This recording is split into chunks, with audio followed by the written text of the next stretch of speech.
Psycho.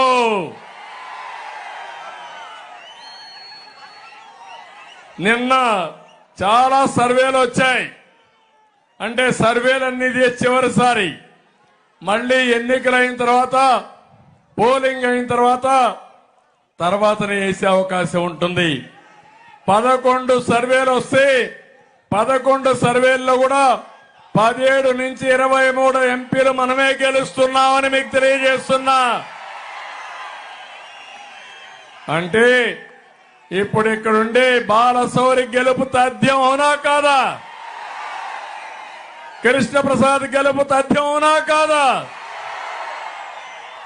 కానీ ఇక్కడ ఒక దుర్మార్గుడు ఉన్నాడు. ఆ దుర్మార్గుడు మీరు చూస్తే తమ్ముళ్ళు 6 నెలలుగా ఎప్పుడన్నా బయట వచ్చాడా? ఇంట్లో నుంచి పరదాలు కట్టుకొని తిరిగాడా లేదా? నేను అడుగుతున్నా, ఎన్నికల ముందు నేరుగా ఊరూరు వచ్చాడు. నేను అనుకోనుంటే ముఖ్యమంత్రిగా బయట రాకూడదంటే వచ్చేవాడా అని మిమ్మల్ని అడుగుతున్నా. ఆ రోజు ఇప్పుడే చెప్పాడు పవన్ కళ్యాణ్ గారు, మేము ప్రజాస్వామ్యయుతంగా ముందుకు పోయాం. తిరిగాడు, మోసం చేశాడు, ఒక ఛాన్స్ అన్నాడు, నెత్తి మీద చేయి పెట్టాడు, బుగ్గలు నిమిరాడు, ముద్దులు పెట్టారు. 5 మరిగా మీరు కరిగిపోయారు. 5 ఏళ్లు గడిచిపోయింది. ఏమైంది? గుద్దుడే గుద్దుడు, బాధుడే బాధుడు. అందరూ నష్టపోయారు, అలిసిపోయారు. మీరంతా దెబ్బలు తిని తిని అలసిపోయి ఎప్పుడెప్పుడా అని చూసే పరిస్థితికి వచ్చారు. మళ్ళీ నిన్న బయలుదేరాడు కొత్త బిచ్చగాడు, కొత్త నాటకం. బాబాయిని గొడ్డలతో లేపేసింది ఎవరు తమ్ముళ్ళు అని అడుగుతున్నా.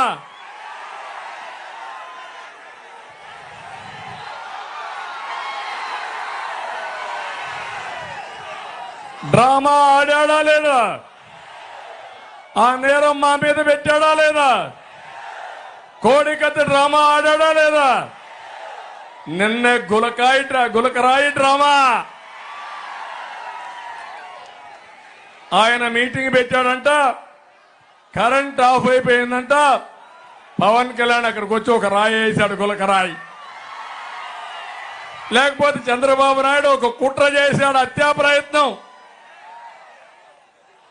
అర్థం చేసుకున్నారా తమ్ముళ్ళు? వాళ్ళు అంటున్నారు, నీ మీద మాకు కోపం కూడా ఉంది, మాకు క్వార్టర్ బాటిల్ ఇస్తాన్నావు, బిర్యానీ పెడతాన్నావు, 500 రూపాయలు డబ్బులు ఇస్తాన్నావు, డబ్బులు ఎగ్గొట్టావు కాబట్టి నాకు ఆ సమయంలో కోపం వచ్చేసారని గులకరాయి వేశారని అతనే చెప్పే పరిస్థితికి వచ్చాడు. ఓకే, నువ్వంటే మహానాయకుడు. పవన్ కళ్యాణ్ గారు ఒక మాట అన్నారు, ఏదైతే ఒక అబ్బాయి, గౌడ అబ్బాయి, ఎక్కడైతే రేపల్లెలో చెల్లెల శీలాన్ని కాపాడాలని అమర్నాథ్ గౌడ్ అనే వ్యక్తి గట్టిగా ఇంట్లోకి చెప్పి అక్కను కాపాడుకోవడానికి ప్రయత్నం చేస్తే నడి రోడ్డు మీద ఇష్టానుసారంగా పెట్రోల్ వేసి తగలబెట్టారు.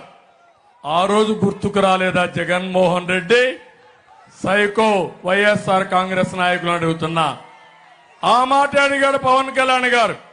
ఇప్పుడు అంటున్నాడు ఆయన, నా మీద దాడి చేసినప్పుడు, పవన్ కళ్యాణ్ గారి పైన దాడి చేసినప్పుడు ఎప్పుడూ ఖండించలా.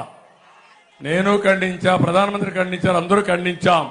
కానీ ఇక్కడ ఒక విషయం మీరు గుర్తుపెట్టుకోవాలి, మేము ఏం మాట్లాడకపోయినా అర్ధ గంటలో మా మీద నెపం వేయడానికి మళ్ళీ డ్రామాలు రాయడు, డ్రామాతో మేము ముందుకు వస్తున్నాడు.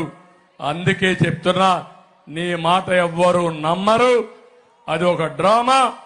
నా మీద రాయి వేపిస్తావు, పవన్ కళ్యాణ్ పైన రాయిలు వేయించారు. మా మీద వేసిన రాళ్లు దొరికాయి, ఈ డ్రామా రాయుడి మీద వేసిన రాయి దొరికిందా తమ్ముళ్ళు? ఇంతవరకు ఆ గులకరాయి కనపడిందా మీకు? ఏంటి రహస్యం? అది జగన్మోహన్ రెడ్డి ఆడే నాటకాలు. మాకు నాటకాలొద్దు, మేము అడిగిన దానికి సమాధానం చెప్పమని డిమాండ్ చేస్తున్నా పరదాలు కట్టుకొని తిరిగి ఇప్పుడు వేల కోట్ల